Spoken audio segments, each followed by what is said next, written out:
এই মধ্যরাতে আপনাদের এই প্রতিবাদ মিছিলের কারণ কি?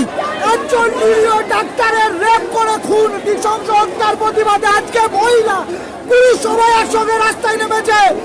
এই অপশাসন মুখ্যমন্ত্রীর প্রতি আমাদের আবেদন, এই রেপ কবে বন্ধ হবে? আপনি জবাব দিন, আমরা জবাব চাই। জবাব চাই, আমাদের ঘরে মা বোন আছে, কবে এই রেপ বন্ধ হবে? আপনি জবাব দিন, রাজ্যে রেপ কবে বন্ধ হবে? জবাব দিন। আমরা দেখি পার্শ্ববর্তী কোনো রাজ্যে কোনো কিছু রেপ বা কোনো মানে নারকীয় ঘটনা হলে এখানকার বিভিন্ন বুদ্ধিজীবীরা রাস্তায় নামে মোমবাতি মিছিল করে, তারা আজকে কোথায় লুকিয়েছে কি বলবেন? আমাদের টাকা দোকানে সাধারণ মানুষ রাস্তায় নেমেছে, প্রতিবাদ করছে।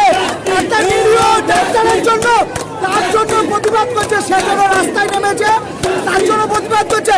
আমাদের বুদ্ধিজীবীর দরকার নেই, আমরা বড় বুদ্ধিজীবী, আমরা সাধারণ বড় বুদ্ধিজীবী। রাত 12টা পার হয়ে গেছে, আজকে 15ই আগস্ট স্বাধীনতা দিবস।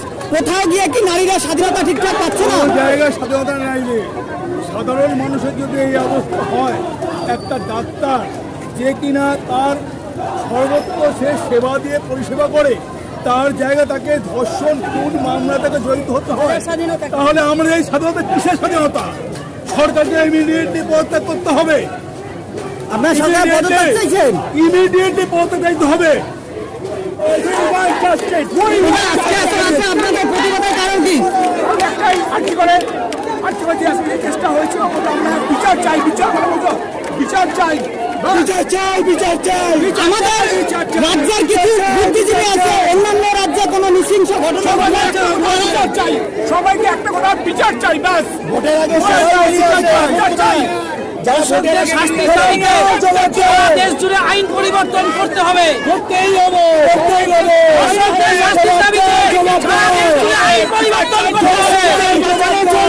আমার ঘরে মা বোন আছে, আমার নিজের মেয়ে আছে, সেই জন্য বলছি মা বোনদের জন্য বিচার চাই, বিচার চাই। আমাদের রাজ্যে কিছু বুদ্ধিজীবী আছে যারা অন্যান্য রাজ্যে সব কিছুই না, আমাদের সংসার বাঁচার জন্য, মা বোনদের বাঁচার জন্য আমরা বিচার চাই। জবাব চাও, ওদের কাছ থেকে জবাব চাও। ওরা কি করছে? একটু দিনে 3 দিন 4 দিন হয়ে গেল, কি করছে? ওদের কাছে জবাব চাও, আমাদের কাছে না। আমাদের বিচার চাই, তো বিচার চাই, বাস।